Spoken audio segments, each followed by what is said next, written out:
Bismillahirrahmanirrahim. Assalamualaikum warahmatullahi ta'ala wabarakatuh. Alhamdulillahi rabbil alamin. Wassalatu wassalamu ala ashrafil anbiya'i wal mursalin, Sayyidina Muhammadin wa ala alihi wa sahbihi ajma'in. سبحانك لا علم لنا إلا ما علمتنا إنك أنت العليم الحكيم ولا حول ولا قوة إلا بالله العلي العظيم رب اشرح لي صدري ويسر لي أمري واحلل عقدة من لساني يفقه قولي اللهم ربي زدنا علما وارزقنا فهما أما بعد. Muslimin, muslimat yang dirahmati Allah Subhanahu wa taala. Tuan-tuan dan puan-puan, pada siri yang lepas kita telah bincang tentang zakat, perniagaan dari aspek nisab, haul, dan juga bagaimana cara pengagihan ataupun berapakah nisbah yang wajib dikeluarkan apabila seseorang itu memiliki kadar yang cukup ataupun dipanggil nisab. Baik, pada malam ini adalah berkenaan zakat fitrah. Baik, ini penting sebab bukan hanya bulan Ramadan saja kita nak belajar.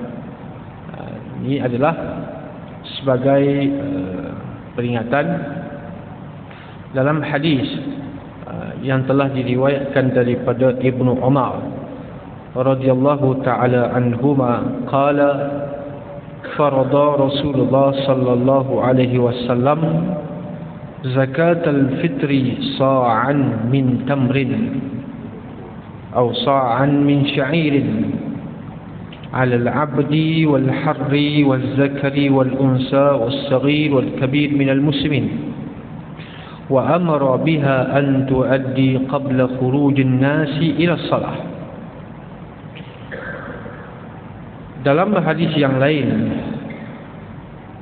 kata Nabi sallallahu alaihi wasallam, aghnuhum 'anit tawafi fi hadzal yawm.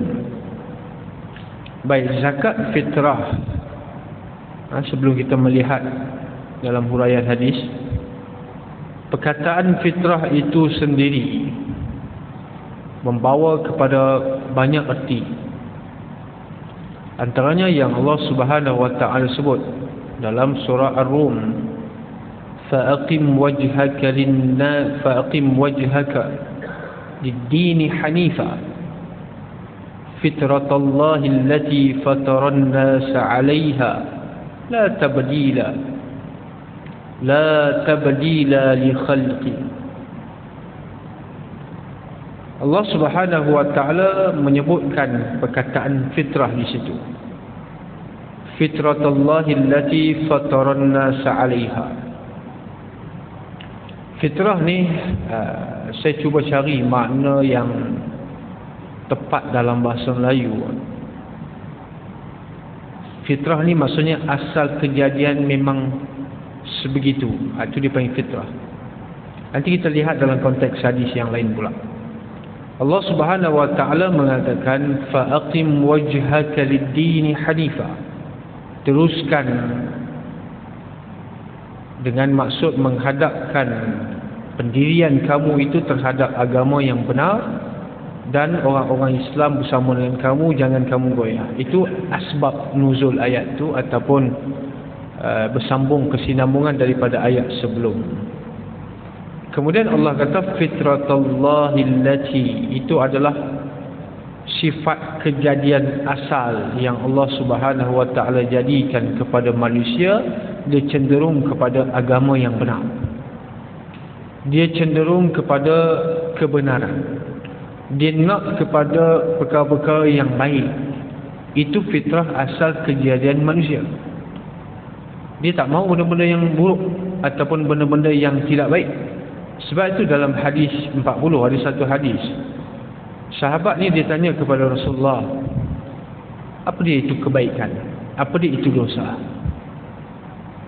Maka Nabi SAW menjawab, istafti nafsak, tanya diri kamu. Kenapa? Al-birru husnul khuluq, kebaikan itu adalah akhlak yang baik, budi pekerti yang baik. Wal ismu ma haka fi nafsik wa karihta an yattali'a alaihi an-nas.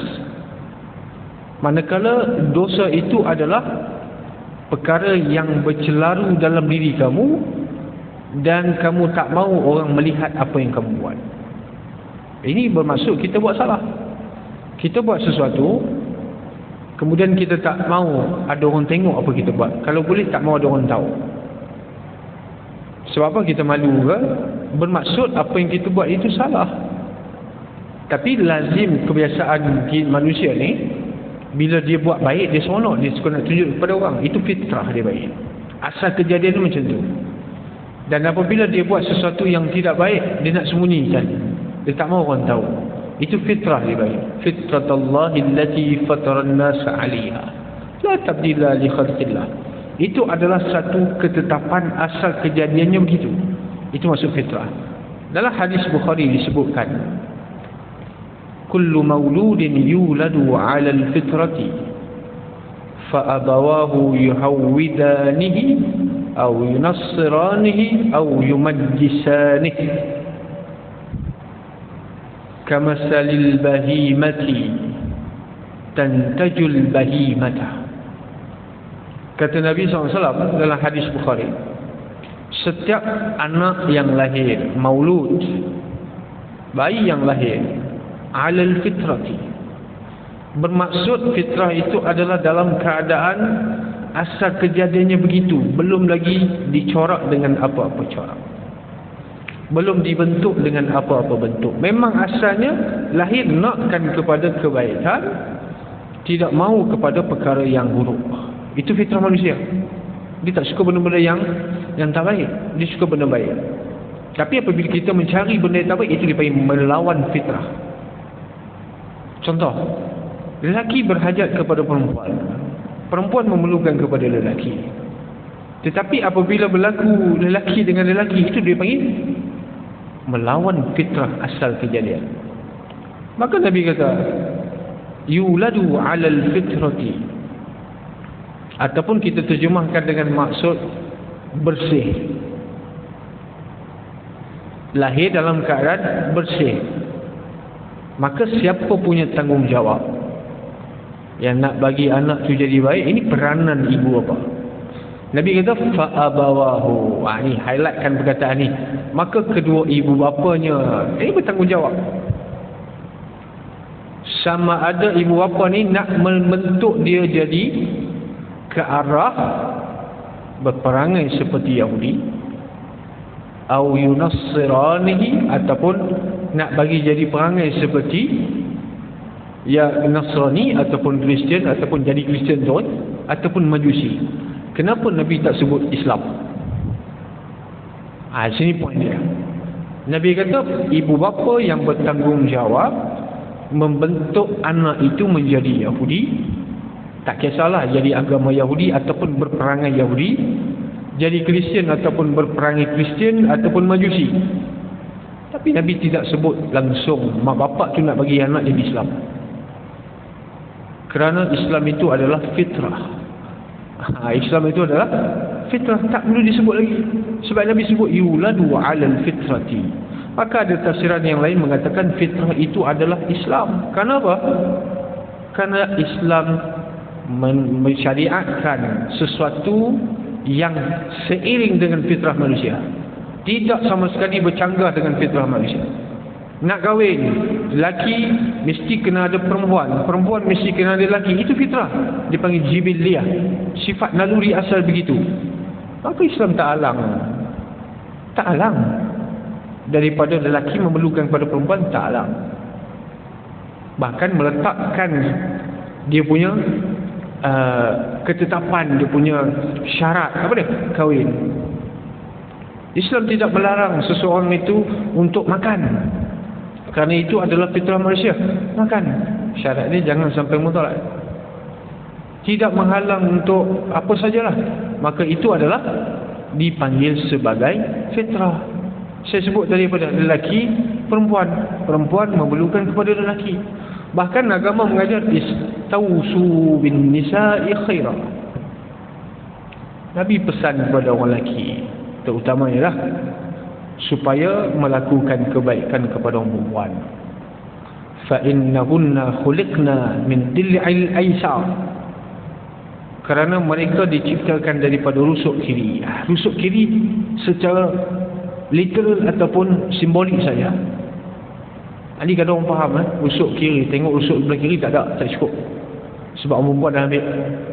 Bukan begitu. Itu simbolik daripada Nabi SAW mengisyaratkan bahawa mereka adalah sebahagian daripada orang lelaki. Maka di sini sifat orang perempuan ni Nabi kata apa?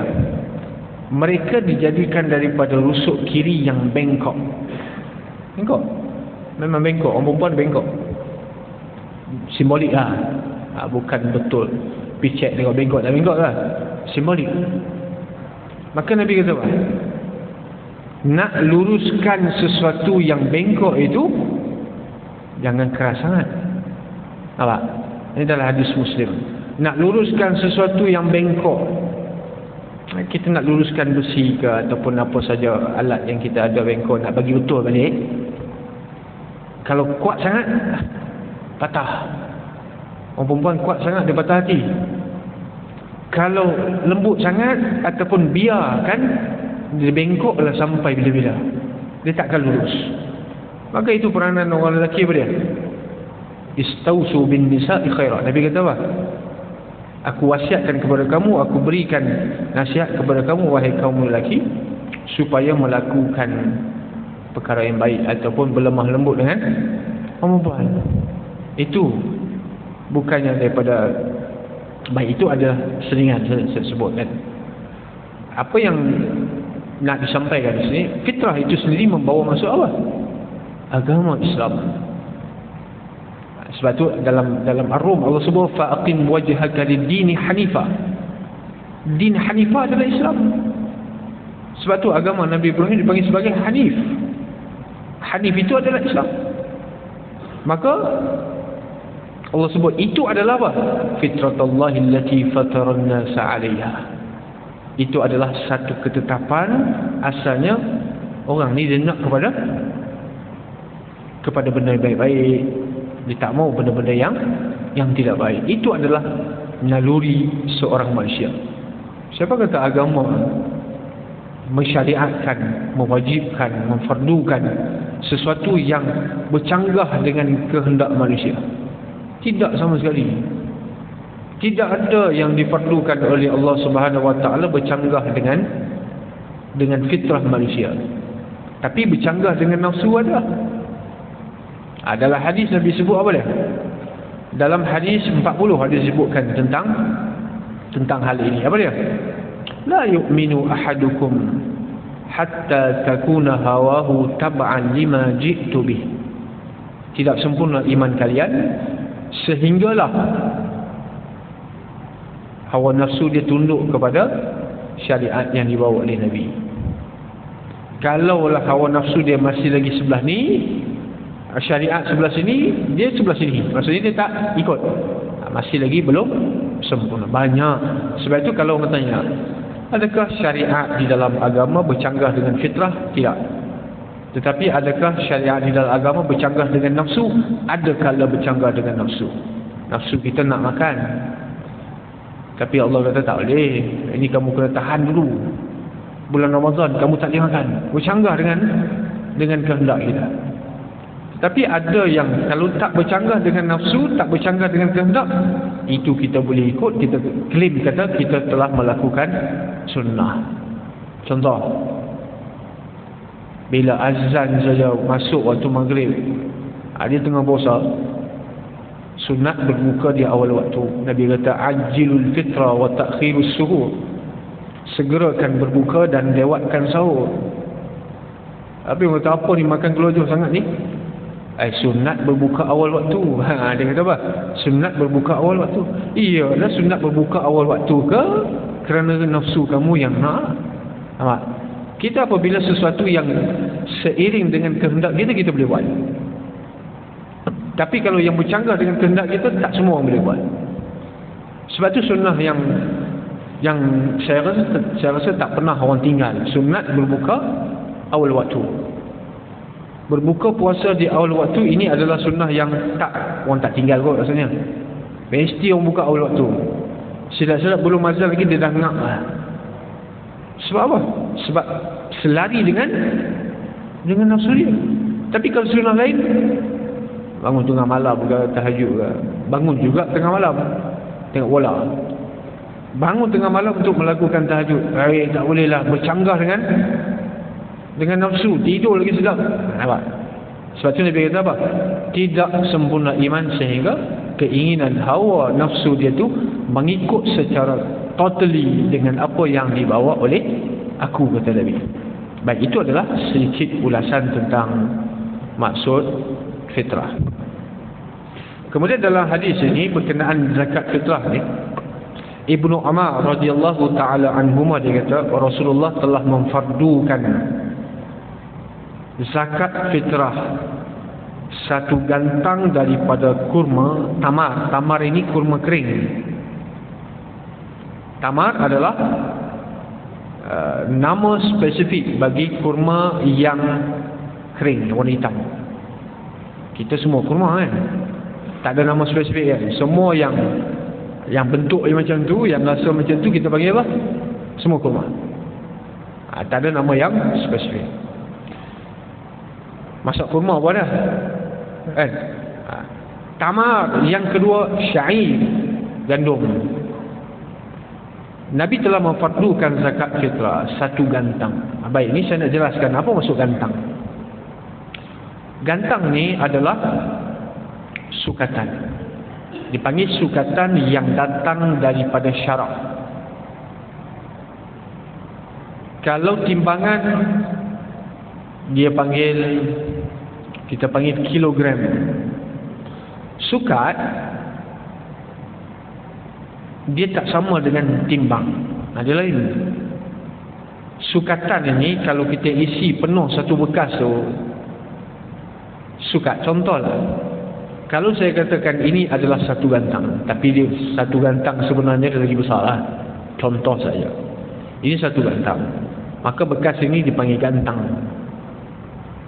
Kalau saya isi beras penuh, maka dipanggil satu gantang beras. Kalau saya isi kurma penuh, saya panggil satu gantang kurma. Kalau saya isi garam penuh, saya panggil satu gantang garam. Apa saja yang disukat, jika penuh ukuran sukatan ini, maka dipanggil satu gantang. Itu gantang. Tetapi apabila gantang ini cuba ditransferkan kepada berat, cuba ditimbang, maka dia akan membawa natijah yang berbeza. Contoh, satu gantang beras apabila ditimbang, satu gantang kurma timbang, satu gantang gula timbang. Apa yang kita timbang tadi itu, gula, kurma dan beras, adakah sama berat dia semua? Tak sama. Kalau saya isi kapas penuh, satu gantang kapas, saya timbang, sama ke berat antara beras dan juga kapas tadi? Tak sama. Maka di sini, siapa yang mengikut susunan ataupun sukatan daripada Nabi SAW, selamat. Tu selamat. Siapa yang transfer kepada berat, maka nak selamat dia kena ambil lebih sikit. Sekarang tak pakai gantang-gantang ni, kita pakai kilogram. Begitu juga sukatan, kita pakai air, kita tak pakai kolah ke apa, kita pakai apa? Liter. Kalau dulu dia pakai gallon, ataupun kalau US dia pakai gallon, kita pakai liter. Kita tak pakai kolah. Bila saya contohlah, bila saya kata 2 kolah. Contoh faham tak 2 kolah tu boleh? Ingat satu kolah besar, macam kolam tu ada 2. Bukan. Kolah itu adalah sukatan zaman Rasulullah sallallahu alaihi wasallam. Dulu dia pakai begitu. Sebab itu saya katakan, kalau kita masih lagi mengamalkan apa yang dipakai pada zaman dulu, sekarang, maka itu lebih selamat. Tetapi sebab saya katakan tadi, kenapa tak disebutkan di dalam hadis beras? Saya sebutkan tadi betul. Dalam hadis Nabi cuma menyebutkan apa dia? Kurma, gandum. Orang Melayu makan gandum kan? Makan beras. Kita makan beras. Jadi maka di sini beras tak sebut dalam hadis pun. Ini fungsinya ulama. Fungsinya ulama, mereka mengkiaskan beras yang kita makan yang menjadi makanan asasi dengan gandum ataupun tamar, walaupun tidak disebutkan di dalam hadis. Sebab itu bahaya orang yang faham literal hadis ni, bahaya. Tanpa melihat kepada syarahan, tanpa belajar usul fiqh, ini adalah satu bahaya. Kenapa? Kemampuan untuk mengistimbatkan, mengeluarkan hukum, memahami hukum daripada hadis itu bukan hanya dengan membaca terjemahan hadis, dengan melihat zahir hadis. Contohnya dalam hadis ini Nabi tak sebut beras, tapi kenapa kita nilaikan dengan beras? Nabi sebut dua ya, kurma dan juga gandum. Ini kerana yang Nabi highlightkan di situ, dua perkara itu adalah makanan asasi. Makanan asasi. Makanan asasi kita adalah beras. Yang lain itu dipanggil sampingan sahaja. Saya tak makan nasi, saya makan roti. Alah, awak seorang lah. Yang awak seorang pun yang makan roti hari-hari, tak makan nasi langsung. Kita ambil secara umum. Rakyat Malaysia menggunakan beras, makan beras sebagai makanan asasi. Sebab itu kita mengeluarkan zakat fitrah berdasarkan beras. Walaupun bukan kita keluar literally beras, kita bagi duit. Tetapi nilai yang kita keluar itu, contoh RM7, RM10, dinilai dengan harga beras. Bukan dinilai dengan harga gandum, bukan dinilai dengan harga kurma, tetapi dinilai dengan harga beras. Beras yang mana? Beras yang kita makan. Beras yang kita makan. Sebab itu natijah berbeza. Ada negeri yang menetapkan RM5, ada negeri yang menetapkan RM7, ada yang menetapkan RM10. Agak tuan-tuan, kenapa berubah? Kenapa berbeza? Sebab natijah dia berbeza. Gantang apabila ditimbang, dia akan menghasilkan satu natijah. Beras apa yang kita timbang? Kalau timbang basmati, dia besar lagi, dia panjang, maka dia lebih berat. Kalau timbang beras yang ringan, maka natijah dia akan ringan. Maka nilai tersebut dikira berdasarkan berat timbangan. Sekilo berapa ringgit beras tu? Kalaulah sekilo RM4, sekilo RM5. Satu gantang bukan 1 kilo. Satu gantang hampir 3 kilo ataupun 3 kilo 600 gram. Itu wujud khilaf. Sebab apa wujud khilaf tentang berat beras satu gantang berapa? Itu saya katakan tadi, kalau kita pakai satu gantang memang tak ada khilaf. Tapi yang berlaku perselisihan ulama apabila gantang itu nak ditimbang. Jadi yang berlaku perselisihan itu, timbang tu natijahnya sebab apa? Sebab tak ada zaman Nabi. Itu yang berlaku khilaf. Contohlah saya sebut. Nabi sebut tak jarak perjalanan, contoh, untuk dibenarkan seseorang melakukan jamak qasar, adakah Nabi kata mesti 90 km? Tak ada. Zaman Nabi tak pakai kilo, tak pakai kilometer, tak pakai batu. Jarak, bagi menggambarkan jarak itu, apa yang Nabi gunakan? Marhalah.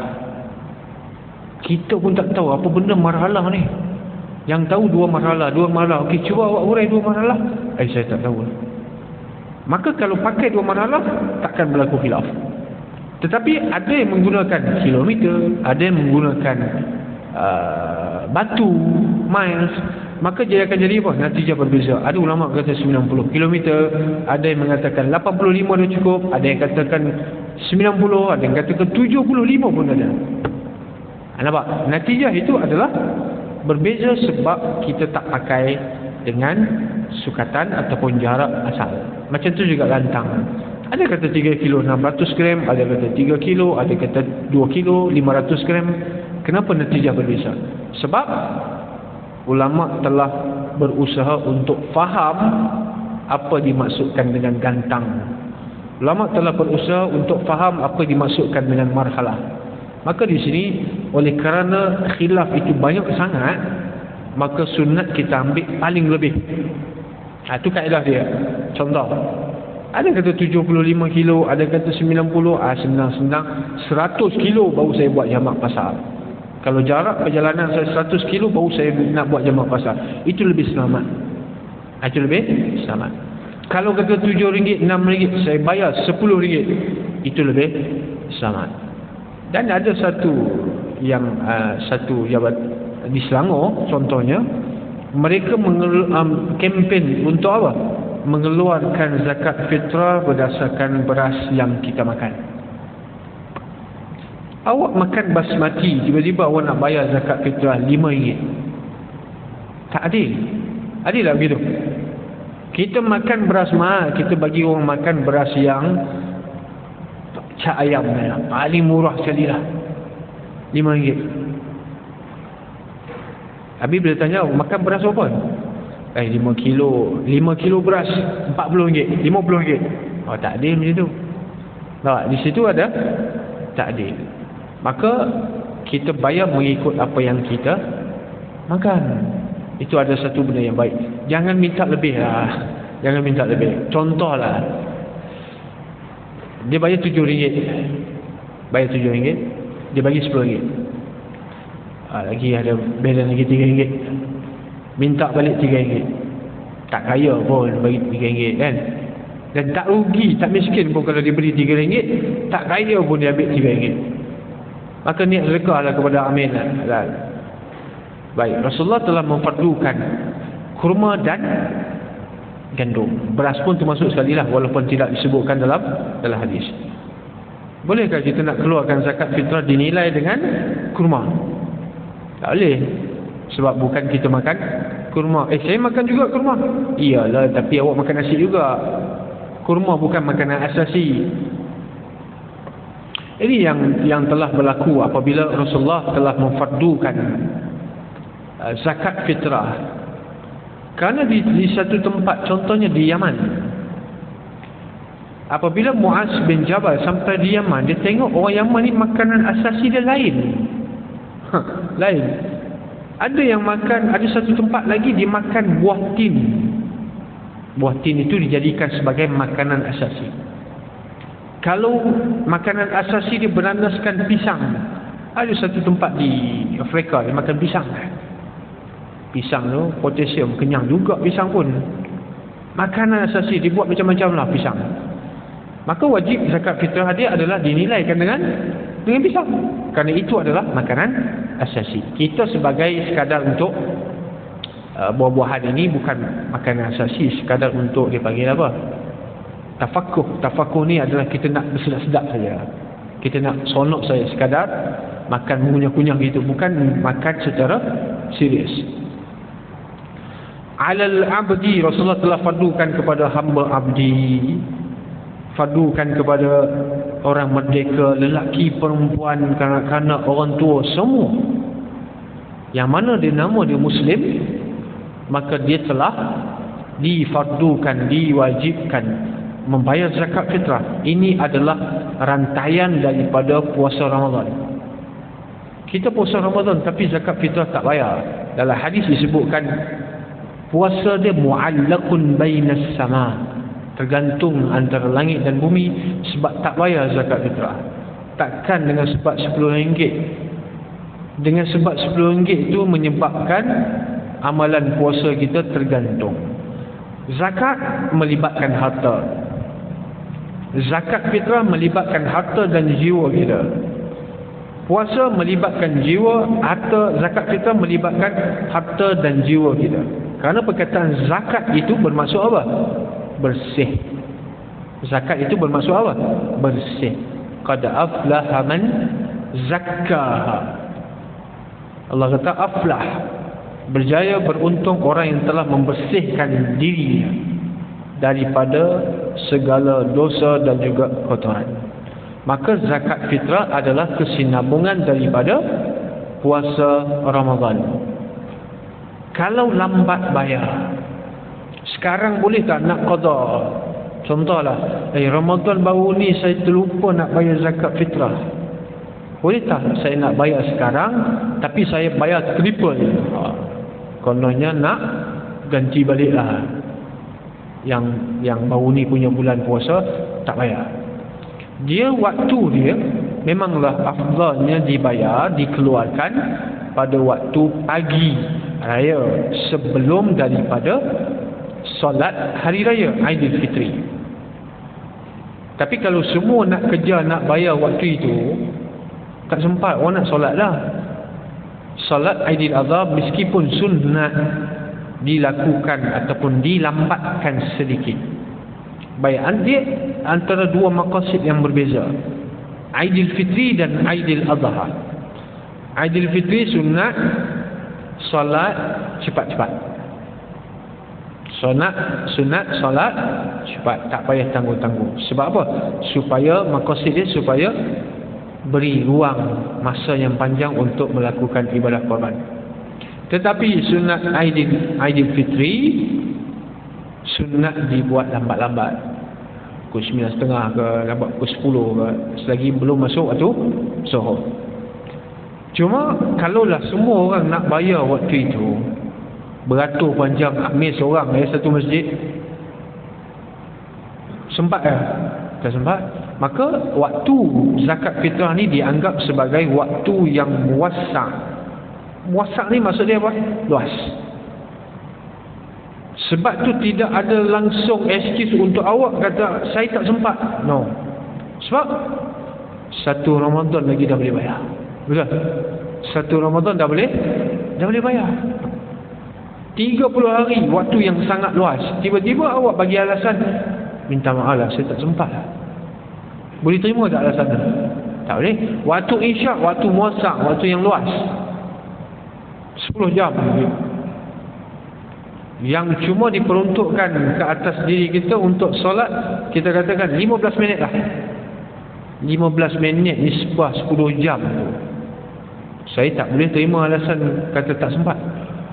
10 jam waktu luas, kefarduan yang diminta cuma 15 minit.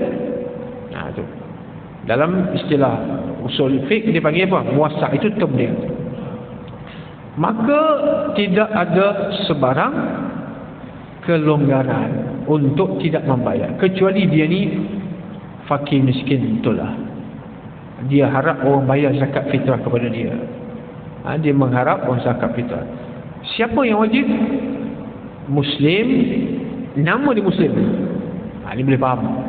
Laki, perempuan, kanak-kanak, orang tu jangan tanya, Muslim dia. Syarat dia Muslim yang hidup hari terakhir bulan Ramadan dan Syawal. Maksudnya dia hidup bulan Ramadan, dia hidup bulan Syawal, dia hidup. Maka disebab itu kanak-kanak ataupun bayi yang lahir lepas maghrib hari terakhir bulan Ramadan, maka wajib ibu bapa mengeluarkan zakat fitrah kepada dia. Dan siapa yang mati sebelum maghrib 30 Ramadan, maka tidak wajib membayar fitrah. Sebab apa? Dia tak sempat masuk kepada bulan Syawal. Dia tak hidup di dalam 2 bulan, Ramadan dan Syawal. Kalau dia hidup Ramadan saja, maka dia tidak wajib membayar zakat fitrah. Maksudnya orang tak wajib bayar kepada dia.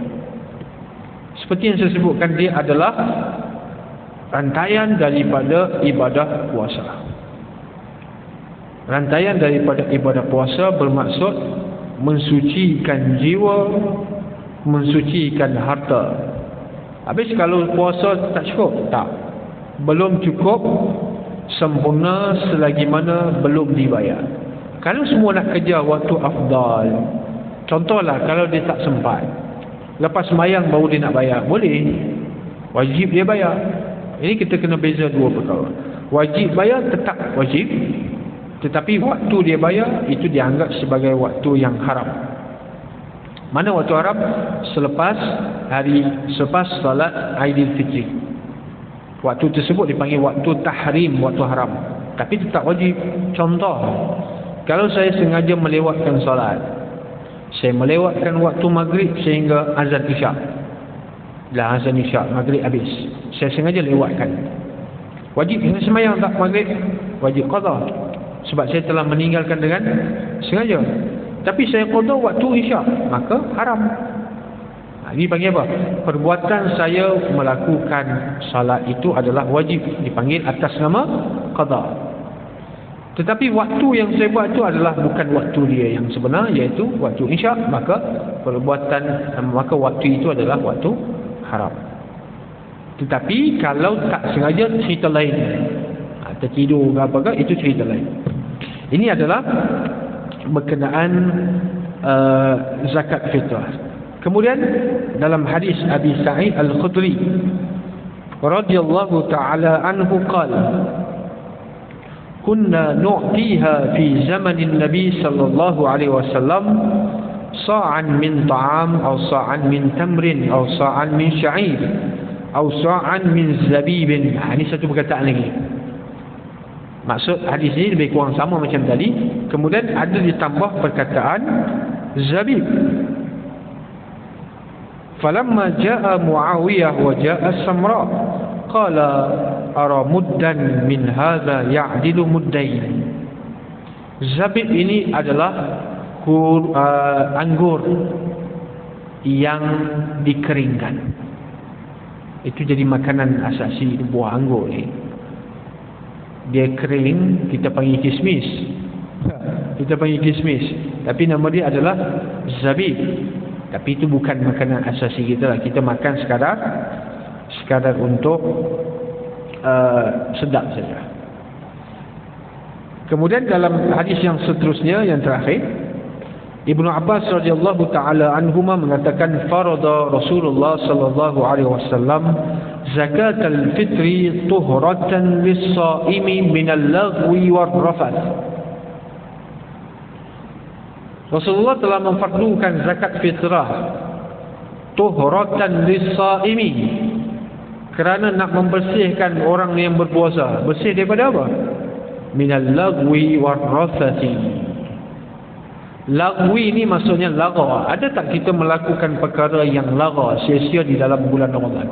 Hanya. Ada tak kita melakukan rafas? Rafas ini makna dia adalah percakapan yang menimbulkan syahwat. Itu dipanggil rafas. Bukti ya dalam ayat. Allah Subhanahu wa taala mengatakan, uhilla lakum lailatas siyamir rafathu ila nisaikum. Rafas dia perkataan, ini saya cerita dulu perkataan ini supaya kita faham. Rafathu bermaksud perkataan yang boleh menimbulkan gairah. Boleh menimbulkan gairah. Maka kalau dalam bulan Ramadan bercakap perkataan-perkataan yang boleh menimbulkan syahwat, boleh menimbulkan gairah, itu dianggap sebagai mengurangkan pahala, bukan batal. Puasa tak batal, mengurangkan pahala. Maka sebab apa kurang? Sebab kita melakukan perkara yang ialah cakap tak senonoh begitu. Kemudian apabila dia telah membayar zakat fitrah, fungsi dia adalah untuk apa? Membersihkan orang puasa tu daripada apa? Daripada apa yang dia pernah lakukan ketika dia sedang berpuasa. Maka fungsi zakat fitrah, hikmah itu adalah membersihkan diri jiwa dia. Ini seperti mana yang telah disebutkan dalam hadis Ibnu Abbas. Maka dalam ayat Allah sebut dalam Al-Baqarah, uhilla lakum lailatas siyamir rafathu. Sebab apa turun ayat ni? Ni kena tahu juga sebab turun ayat. Terjemahan dia apa? Dihalalkan bagi kamu isteri kamu di malam hari bulan Ramadan.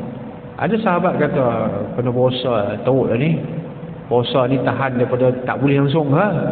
Nak bersama dengan isteri tak boleh langsung kah? Boleh. Malam hari. Hunna libasul lakum wa antum libasul lahun. Dihalalkan dengan maksud dibenarkan kepada kamu di malam hari. Bukan di waktu gelap, di malam hari. Nanti rumah dia gelap, rupanya pukul 3 petang. Dia kata gelap tadi boleh tadi. Sebab tu gelap bukan ukuran, tetapi malam. Wa tu'matan lil masakin. Hikmah dia adalah apa dia? Yang kedua, beri makan kepada orang miskin. Ini saya sebutlah sebelum ni. Asnaf perlu dicari. Perlu dicari. Bukan asnaf yang mencari. Nampak macam dia minta sedekah pula.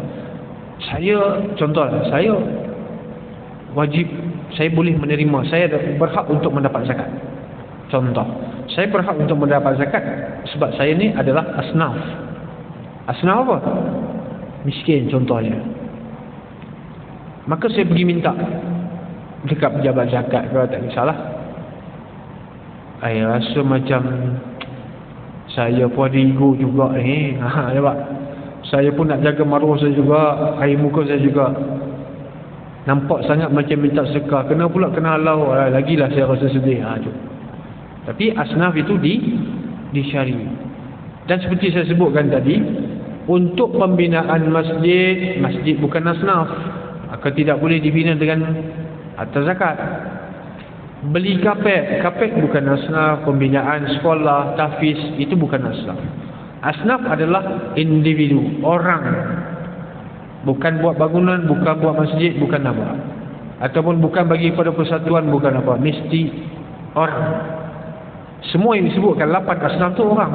Mu'allaf, fakir, miskin, orang yang hamba, orang yang tenggelam dalam hutang, ibnu sabil, semua itu adalah orang.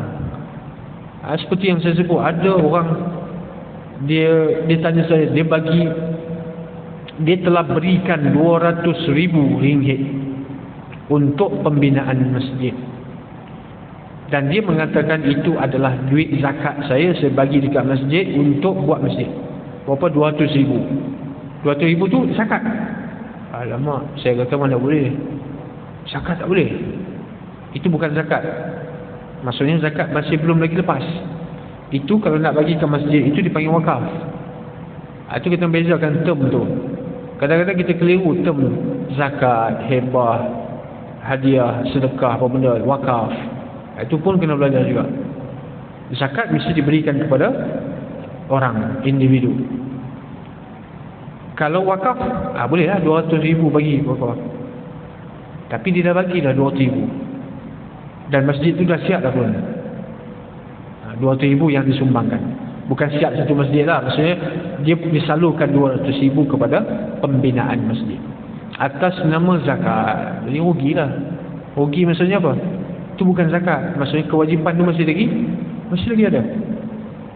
Kemudian faman addaha qabla as-salah fa hiya zakatun maqbulah. Siapa yang menunaikan zakat fitrah sebelum daripada salat Aidil Fitri, maka dia diterima. Wa man addaha ba'da as-salah fa hiya sadaqatun minas sadaqat. Siapa yang bayar selepas daripada sembahyang Aidil Fitri, maka dia macam sedekah biasalah. Macam kita korban. Kita buat ibadah korban. Tapi ibadah korban kita itu buat hari ke-14 Zulhijjah. Dia sampai 13 saja. Dia buat hari ke-14 sebab dia ingat masih lagi 13. Habis itu nama korban tak? Tak, sembelihan biasa saja. Anggap sedekah sudah. Nak nama korban? Tidak. Baik, sekadar itu. Wallahu subhanahu wa ta'ala. Nanti kita sambung sedekah sunat. Bismillahirrahmanirrahim. Allahumma atina rahmatan min 'indika wa 'allimna min ladunka 'ilma. Rabbana atina fid dunya hasanah wa fil akhirati hasanah wa qina adzabannar. Sallallahu alaihi wa sallam. Alhamdulillahirabbil alamin.